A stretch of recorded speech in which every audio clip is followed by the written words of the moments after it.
আমি যেহেতু জীবনে যেহেতু এই প্রবাসে না আসতাম, আমি আসলে আমার কাছের মানুষ এবং আমার আত্মীয় স্বজন বন্ধু বান্ধব আমি কাউকে চিনতে পারতাম না। কারণ প্রবাসে আসে আমি সবাইকে চিনতে পারছি। কে আমাকে আমার দুঃসময়ে কাছে থাকে, কে আমার দুঃসময়ে দূরে যায়। মানে এগুলো আসলে দূরে থাকলে এবং বিপদে থাকলে এই জিনিসগুলো উপলক্ষ করা যায়। যেহেতু আপনি কখনো সুখে থাকেন তাহলে এই জিনিসগুলো উপলক্ষ করতে পারবেন না।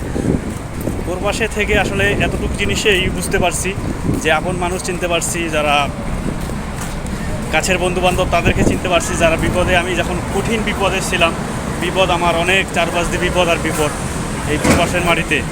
দেখুন যে আমার কাছের মানুষগুলো, আমার বন্ধুবান্ধবগুলো কী রকমের ব্যবহার করছে আমার সাথে, সেই জিনিসগুলো আমার চিরটা জীবন মনে থাকবে এবং মনে হারাবে। যখন সুখে ছিলাম তখন অনেক বন্ধুবান্ধব আমাকে অনেক রকমের আশ্বাস দিয়েছিল, অনেক রকমের কথা দিয়েছিল। সেই বন্ধুবান্ধবগুলোকে আমি যখন বিপদে ছিলাম তখন সেই বন্ধুবান্ধবগুলোকে আমি ফোন দিতাম, আমার ফোনটা রিসিভ করতো না এবং কি আমাকে অনেক রকম কথা বলছে। ভাই মানে একটা মানুষ বিপদে থাকলে যতটুকু কথা শোনার লাগে তার থেকে মনে হয় বেশি শুনে ফেলছি। যাক আলহামদুলিল্লাহ, আল্লাহ তো মানুষের সবসময় বিপদে রাখে না, বিপদ আল্লাহ একদিক দিন আর একদিক দিয়ে কেটে দেয়।